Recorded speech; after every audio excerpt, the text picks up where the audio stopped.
Walam lan ngerti sira anna tahqiqa ing setuhune kaul kang tahqiq kaul sing nyata sing wis ditekan keabsahane keautentikane wis diujahi iku annal wujuda setuhune wujud iku sifatun ibariyatun sifat kang bangsa iktibar tegese zaid anil mawjud tapi nang ono sebute fizihni bukan tilhari toh jadi semoga ya ini dibangun atas pendapat bahwa wujud itu ono ki mustarok ono sing dinisbatke marang sesuatu itu sesuatu sing mustarok mempunyai persekutuan di dalam makna. Nah, maka sesuatu itu namanya berbeda-beda tapi maknanya sama, maknanya bersekutu. Nah, maka wujud itu bukan sesuatu itu sendiri tapi makna yang ada pada sesuatu yang dengan adanya makna wujud itu sesuatu itu dinamakan dengan maujud. Jadi maujud itu sesuatu sing ana makna wujud. Sehingga wujud itu bukan maujudnya, tapi wujud itu ungkapan dari sesuatu ketika sesuatu itu yasihu an yura. Nah, berarti wujud itu sifatun ibariyatun la halun bukan hal. Ada yang berpendapat bahwa wujud itu zaid anil maujud, perkara selain maujud, dan sebutnya itu fil kharij. Nah, pendapat jumhur ulama mengatakan tidak ada hal itu tidak ada, karena sesuatu yang berdiri pada sesuatu yang maujud itu harusnya maujud, tidak ada perkara di tengah-tengah. Jadi cuma orang bayarin hal, maksudnya kenapa tetap adanya hal itu, bagaimana arah pembicaraannya. Jadi ini yang pendapat yang tahqiq bahwa wujud itu sebagai sifat iktibar bukan hal. Nah, kama qila bihi kama kaya perkara pela kang den ngendikake apa fihi kelawan ma sebagaimana yang dikatakan atasnya. Sebagaimana pendapat yang mengatakan adanya hal. Walaisalan ora ana apa wujud iku nafsa dzatil maujudi. Maujud itu bukanlah diri dari maujud itu sendiri. Jadi sing tahqiq wujud itu bukan hal, wujud juga bukan maujudnya. Wa anna qaulal asy'ari lan setuhune pengendikane Abu Hasan al-Asy'ari, pendapat yang mengatakan bahwa wujud itu ainul maujud itu dibangun atas pendapat bahwa wujud itu mustaroke lafzi. Jadi lafadznya sama sehingga sesuatu makna yang berbeda-beda itu bisa diungkapkan dengan lafadz yang sama. Bisa diomong lewat dosa. Wujud sehingga ketika sesuatu itu dikatakan wujud itu berarti ungkapan atau omongan atau ngomongnya pada sesuatu yang wujud itu, sehingga wujud itu ketika mengatakan syek berarti syek itu wujudnya gelas berarti gelas itu, karena itu hanya lafaz. Itu munggung Abu Hasan al-Asy'ari. Dan ada yang berpendapat bahwa wujud itu dikatakan sebagai sifat, itu mergo menjadikan itu sebagai amr tibar, bagaimana sifat iktibar, sehingga ketika wujud itu dikatakan sebagai sifat iktibar, sah juga dikatakan sebagai sifat. Meskipun amr tibar itu kan orang yang maujud, tapi itu sah dikatakan sebagai sifat. Ketika sesuatu dikatakan wujud, maka sesuatu itu sah disebut maujud. Sebagaimana kayak sifat ma'ani umpamanya, jadi sesuatu disebut apa namanya ilmu, maka dikatakan alim. Ketika dikatakan alim berarti tetapnya sifat ilmu pada sesuatu itu. Lagi dikiaskan seperti itu, wujud seakan-akan seperti sifat ma'ani, koyo-koyo ngono. Jadi mengatakan sesuatu yang wujud itu mergo persifatan wujud, mengatakan sesuatu yang alim mergo persifatan ilmu. Hanya tasamu saja, jadi bukan makna seperti makna ma'ani yang asli kan bukan. Jadi wujud itu sing tahqiq sifat tiga.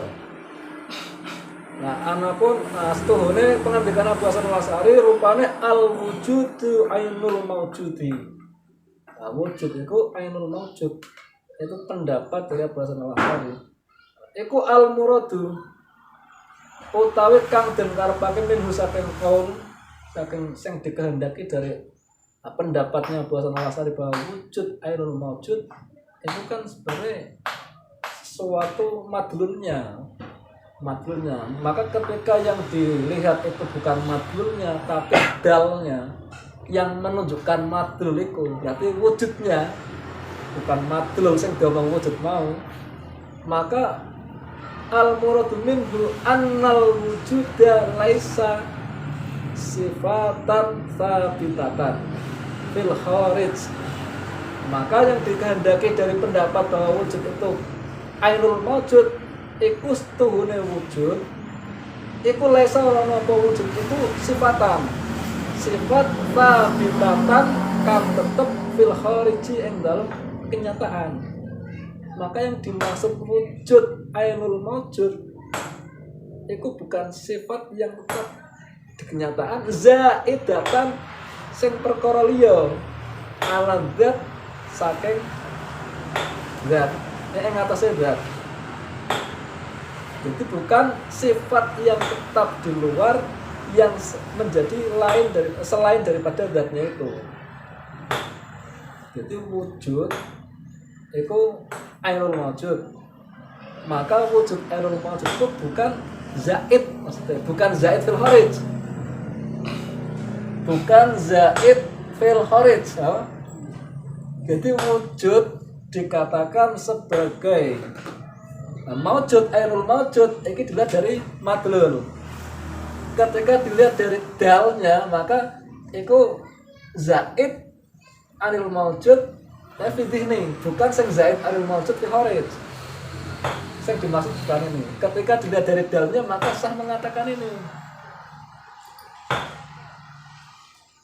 Karepe ngomong kayak wujud ki bukan perkara lain dari maujud, diomong sebagai itibar kena, diomong ke perkarane kena kuwi. Sehingga sing dikarepke dari wujud ainul maujud itu annal wujud laisa sifatan fadlatul kharij zaidatan ala dzat. Maksudnya khilaf tersebut bisa dikompromikan ketika mengatakan bahwa wujud itu ainul maujud tapi didasarkan dengan pendapat mustaroknya lafzi. Lamun Pak diomong mustarik itu lafzi tapi maknawi. Lah makna yang mau kan berarti wujud itu zaid anil maujud. Tapi pilih ini saja. Berarti wujud itu bukan maujudnya, tapi apa yang digambarkan ini. Sehingga ketika dipertemukan antara hierarki bisa sah. Wujud sebagai ainul maujud juga sah dikatakan bahwa wujud ghairul maujud dengan melihat zihan, bukan melihat kharij. Ini anak digambar kan gampang, lah nek ora digambar lagi ngomongin apa bingung aku nih jelaskan. Sama peta.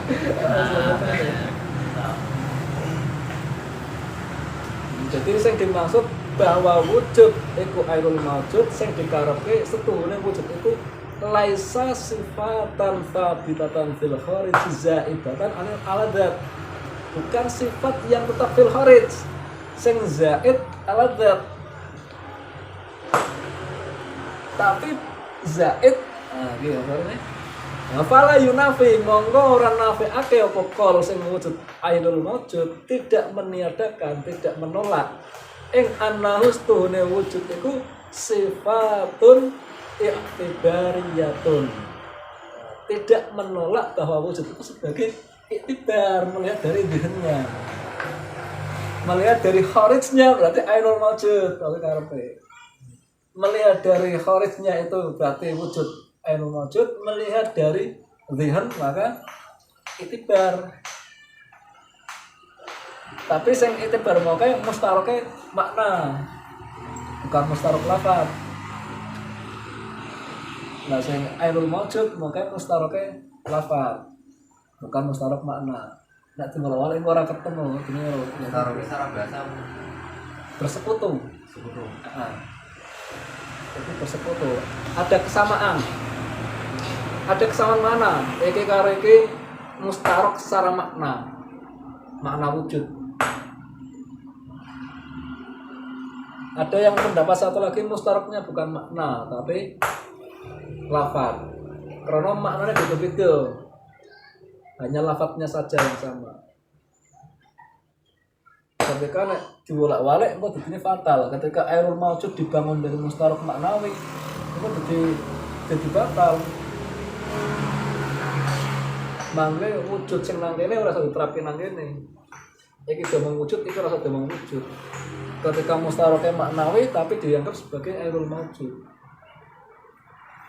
Makna mustarok maknawi, mustarok makna itu makna wujud aku pada gue, itu orang makna wujud gue.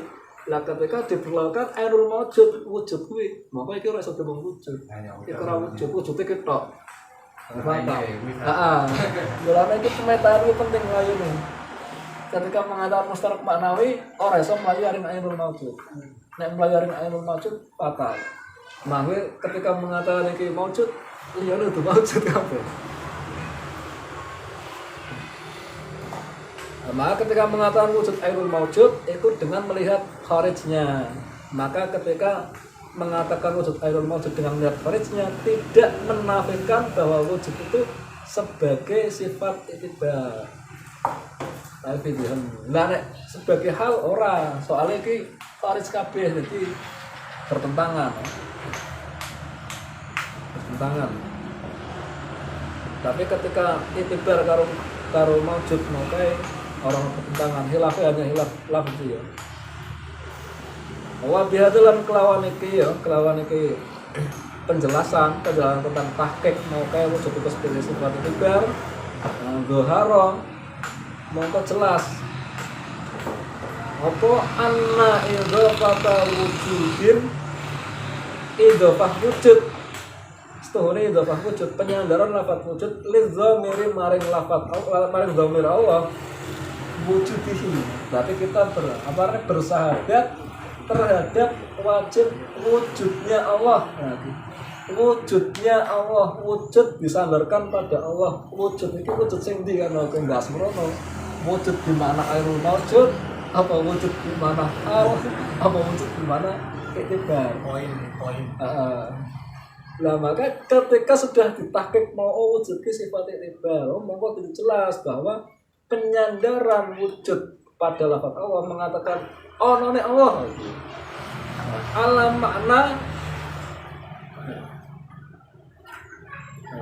makna lam berarti iku alam makna lam nyimpen ing atase makna lam